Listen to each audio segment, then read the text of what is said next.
Deus seja louvado, o nome do Senhor exaltado. Meus irmãos parlamentares, imprensa, pessoas da galeria, meus irmãos policiais e bombeiros militares de todo o Brasil, do estado do Maranhão, desses que fazem segurança da casa. Eu tenho aqui 3 temas para abordar nesse grande expediente. Em primeiro lugar, nós vamos abordar a questão daquilo que nós fizemos nesse final de semana com relação às igrejas, com nossos irmãos cristãos. O segundo lugar, nós vamos tratar sobre o dia de ontem, que foi um dia maravilhoso, que nós tivemos o dia da consciência negra ontem.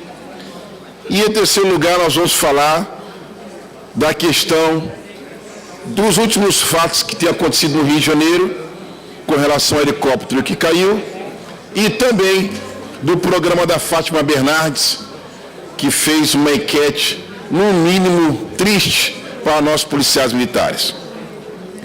Queridos, na quinta-feira, tivemos uma sessão solene em comemoração aos 87 anos de fundação da Igreja Assembleia de Deus Madureira no Brasil e 30 anos no Maranhão. Esteve aqui nesta tribuna, da qual estou usando a palavra, o senhor presidente pastor Amarildo, onde ele dizia que a Igreja do Senhor aqui no Brasil, ela é responsável pela educação, porque ele dizia do testemunho da sua própria tiazinha querida, que se você desse outro texto para ela, ela não conseguiria ler. Mas a Bíblia Sagrada, ela consegue ler, tirando a pessoa do analfabetismo. Com relação à segurança, as pessoas que outrora matavam, roubavam e estavam à margem da sociedade, quando elas se convertem, ela deixa o seu caminho mau e vem fazer aquilo que Jesus quer, que é ter a paz, a benignidade e ser um bom cidadão. Enfim, ele falava não só da Igreja Assembleia de Deus Madureira, mas ela ditou um contexto de todas as igrejas. E nós queremos parabenizar a igreja aqui no Maranhão.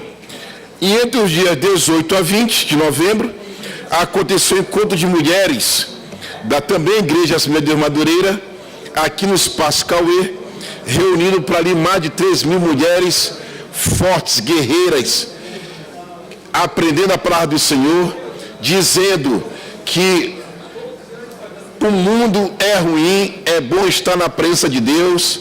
Nós sabemos das forças das mulheres, nós sabemos do quanto a mulher tem seu papel na sociedade e que elas se reuniram, se confraternizaram e saíram da de lá cheia de expectativas e esperança. Tivemos no dia 17 passado, também na quinta-feira, ocorreu o culto de ação de graças do filho do nosso parlamentar Edivaldo Holanda Júnior, hoje reeleito prefeito da cidade de São Luís, lá no templo central da Igreja Batista Central, próximo ali, por trás do Costa Rodrigues. Queridos, o que nos deixou entusiasmado com o prefeito foi que ele já havia marcado o culto.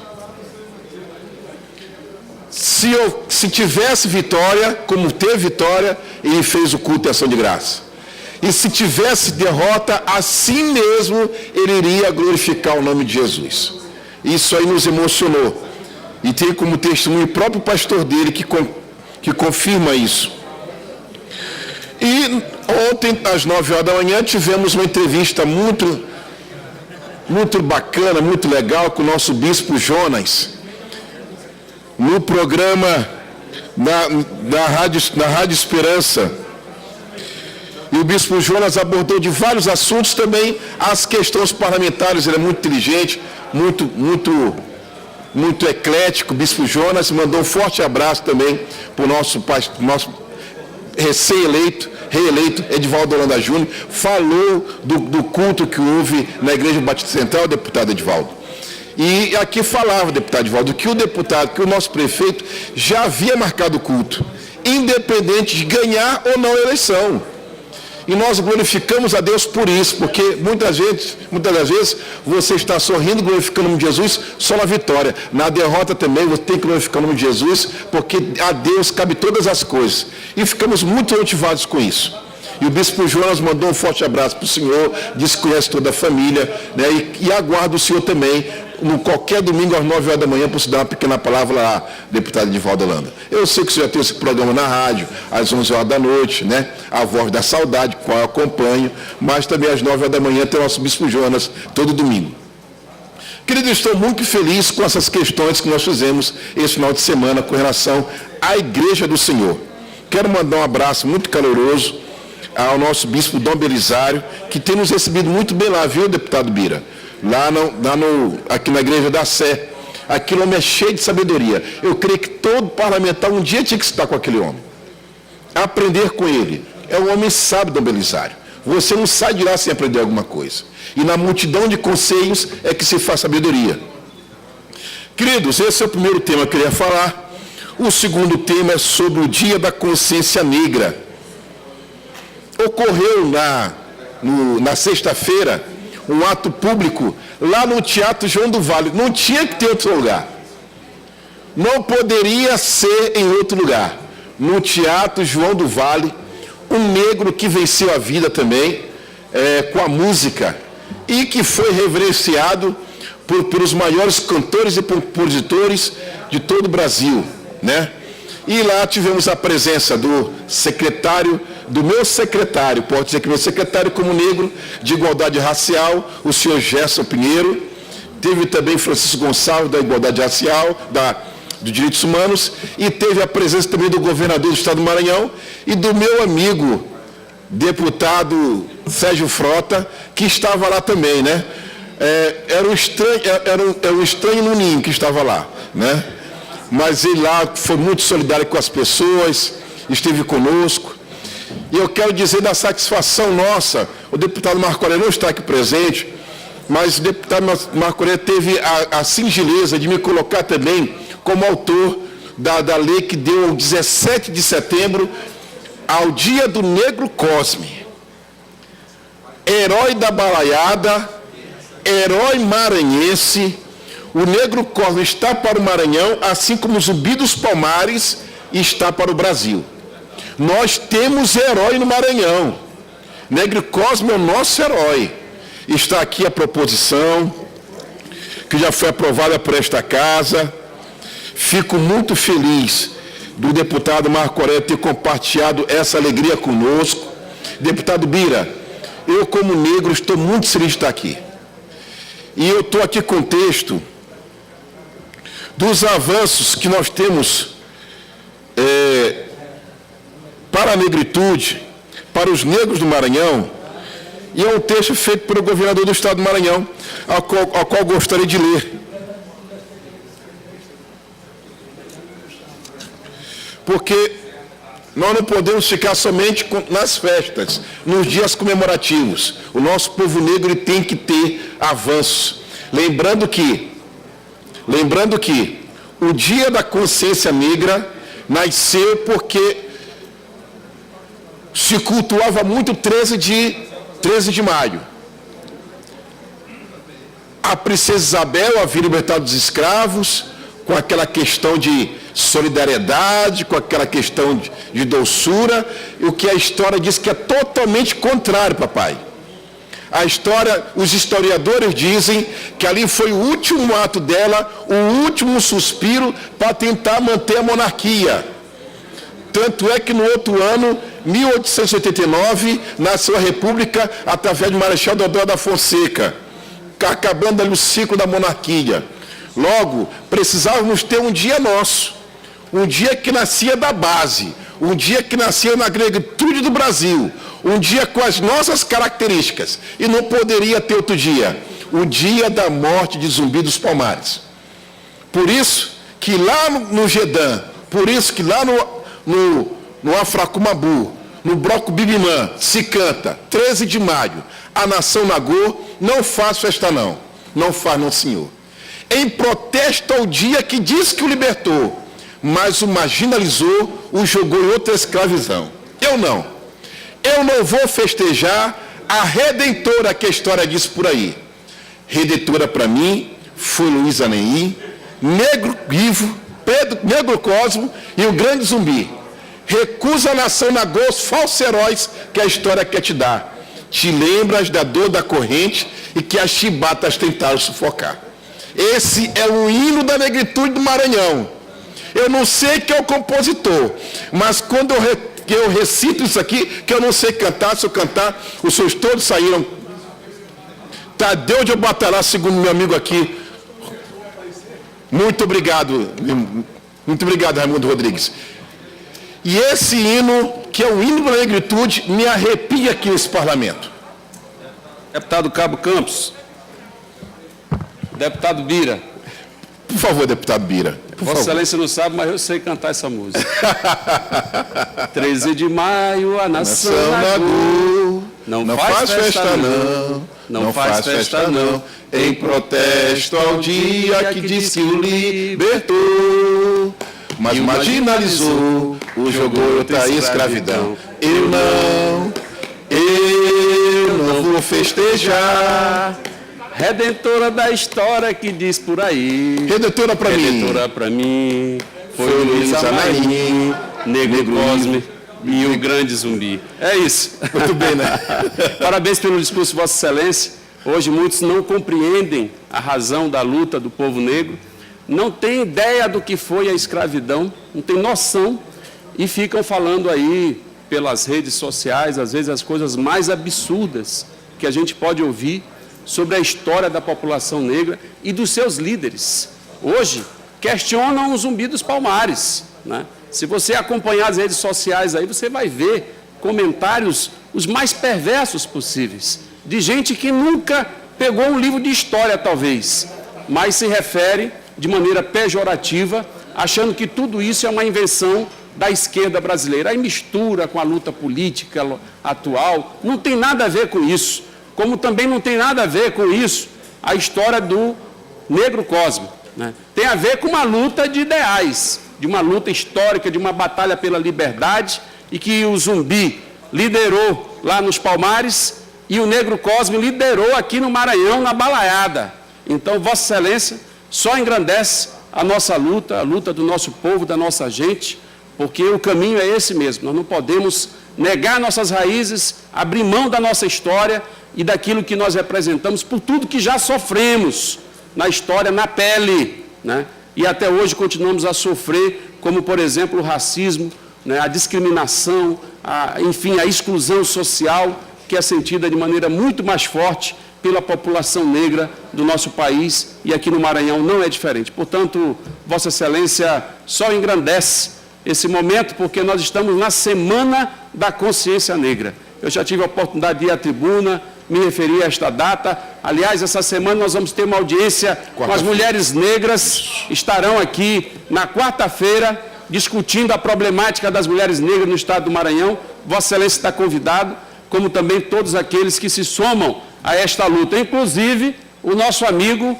deputado Sérgio Frota. Vossa Excelência já se referiu, também está convidado a participar dessa luta aí, junto com todos nós. Parabéns ao deputado Cabo Campos. Muito obrigado. Deputado Bira do Pidaré, Vossa Excelência engrandece nosso grande expediente. Quero que coloque vossas palavras e a nossa canção aqui, eles vão conseguir expressar no papel, mas eu quero que coloque nossa canção aqui nos autos, e dizendo aqui a Andréia Graça, aos deputados, que o feminicídio entre mulheres brancas caiu. Não se mata mulheres brancas, mas mulheres negras aumentou 55%. Isso é uma prova clássica que ainda há racismo no Brasil. Fizeram, deputado Zé Inácio, Vossa Excelência muito bem sabe, eu tenho uma aqui no WhatsApp, vou passar para o senhor. Pessoas, alguém vai me dizer que profissão é essa? Pessoas responsáveis de recursos humanos, responsáveis em fazer entrevista. E colocaram fotos de um homem branco correndo, um homem branco assim como eu estou, de terno e gravata, e uma mulher branca com um spray na mão. Quando eram todos brancos, quem são essas pessoas? O branco que estava assim apressado, está apressado, deve estar apressado para alguma entrevista. O homem branco de terno e gravata, ele disse: rapaz, é o grande empresário, alguém que está exercendo grande cargo. A mulher branca com grafite, eu disse, é uma grafiteira. Grafiteira não é crime. Quando se colocar essas mesmas pessoas negras, o rapaz apressado está fugindo de alguma coisa, está fugindo da polícia. Colocar aquele rapaz negro de terno e gravata, dizer assim, deve ser segurança de um shopping. E a moça negra com grafite, eu disse, olha, uma pichadora, uma vândala, que está fazendo vandalismo. Ou seja, o preconceito ainda está enraizado ainda na nossa sociedade, e nós temos que acabar com isso. Não ao preconceito. Eu quero aqui, para não ficar só no discurso, dizer também que o que o governo do Estado está fazendo com relação ao nosso Simões Quilombola, de modo especial. Isso aqui escrito é do governador Flávio Dino. É uma matéria que ele fez, ele diz o seguinte: o Brasil carrega o peso de ter convivido por mais da metade da sua história com o abominável jugo da escravidão, marca indelével em nossa formação. Essa herança pode ser sentida até nos dias atuais, na exclusão a que foi condenada a maioria da população negra do país. Situação que só pode ser alterada no presente pela atuação política públicas, de políticas públicas que transformem a realidade a exemplo do apoio às comunidades quilombolas e ao ensino da história dos povos africanos na história. A ocupação do nosso território foi feita ao longo de 300 anos por vidas subjugadas e escravizadas. A esse período se seguiram séculos de abandono por parte do Estado às populações filhas da escravidão. Só isso explica que, em pleno ano que nós estamos, os negros sejam 76% dos 10% da população mais pobre do país. Daí a necessidade de políticas específicas para mudar essa realidade, como as que criamos no Maranhão: cotas para negros concursos públicos, visando propiciar real igualdade de oportunidades. Na sexta-feira, ele anunciou mais medidas, tanto de valorização da cultura negra, como pelo apoio à produção das populações que mais sofrem com a história da negação de direitos. No campo cultural, em razão de lei aprovada por nós, aqui da Assembleia Legislativa, instituindo no dia 17 de setembro como dia de homenagem ao Negro Cosmo, o líder da insurreição popular da balaiada no século XIX. Também vamos investir 835 mil na formação continuada de professores para cumprir a Lei 10.639, que determina o ensino da história afro-brasileira no ensino fundamental e médio. Além de formar docentes especificamente para atuar nas escolas quilombolas, ações ainda mais primordiais no Maranhão, já que a raiz africana teve papel essencial na formação do nosso Estado. Além de resgatar e fortalecer essa identidade cultural, estamos atuando para garantir investimentos que melhorem a qualidade de vida das populações quilombolas, com acesso à infraestrutura e serviços públicos, a exemplo das ações iniciadas no município de Catu. Nesse primeiro momento, serão mais de 2 milhões investidos para implantar sistemas produtivos, construir postos artesianos e mais de 42 quilômetros de estradas vicinais em rotas que concentram comunidades quilombolas. Por tudo isso, foi com muita alegria que participei nessa noite da apresentação cultural na sexta-feira, alusiva ao dia 20 de novembro.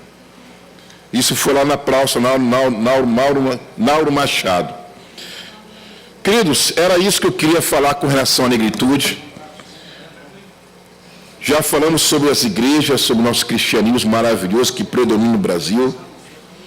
Já falamos sobre o Dia da Consciência Negra, mas quero aqui falar também sobre 2 assuntos que tratam também da segurança pública. Foi uma enquete, deputado Souza Neto, feita em programa de Fátima Bernardes, que é uma total inversão de valores. Ela questionou quem deveria ser salvo primeiro em um hospital. Um criminoso, no caso um traficante, ou um policial que estava a defender a lei. Ela enfatiza o drama de um filme que divulgava e mostrava 3 pessoas chegando ao mesmo tempo em uma unidade sem recurso. Uma delas uma criança. Os convidados do programa escolheram que o primeiro a ser salvo era o traficante, o doutor traficante, já que era ele a correr o maior perigo. A apresentadora preferiu não se posicionar sobre o questionamento. Fátima Bernardes e todas as pessoas que defendiam os direitos humanos dos bandidos, mas que se esqueciam dos direitos humanos dos agentes da lei, eram marginais tanto quanto os criminosos. Isso já repercutiu demais, já está em todas as redes sociais. Alguns com sangue mais aflorado perguntavam nas redes sociais se ela ou um daqueles participantes fossem vítimas de um sequestro, estando dentro do seu carro, e o bandido batesse no porte, quem deveria atender? O bandido, os filhos deles ou ele primeiro? E ficou uma campanha nas redes sociais dizendo: eu prefiro socorrer o policial. E aqui eu digo, eu também prefiro socorrer o policial. O policial é nosso herói. Não podemos permitir que a sociedade brasileira e maranhense venha entender o contrário. Nós temos de um lado o homem que salva vidas, que preserva vidas, o homem que está dando diuturnamente. Porque vida de policial não é só quando está fardado não, meu irmão. É todo dia um sacerdócio. Defendendo a vida do cidadão e protegendo nossas vidas. Do outro lado está o traficante que derruba, que mata, que acaba com sonhos, que acaba com famílias, e as pessoas estão fazendo essa inversão de valor. Fica aqui meu repúdio. Fica aqui o meu repúdio com relação a isso. Quero também falar do helicóptero da PM, que caiu na zona oeste do Rio de Janeiro. Um helicóptero do grupamento aeronáutico da Polícia Militar, que caiu na Cidade de Deus, com 4 policiais militares, que eram eles: o Major Ivan, o Major também Rogério Melo, Capitão William, e o Sargento Freitas, o Subtenente Camilo Barbosa, e o Sargento Rogério Félix Rainha. Queridos,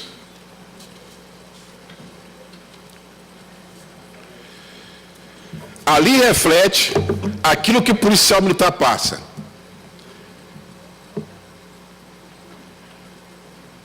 Talvez quando o policial sai de casa, talvez seja a última vez que ele se despede da família. E esses 4 foram a mesma coisa.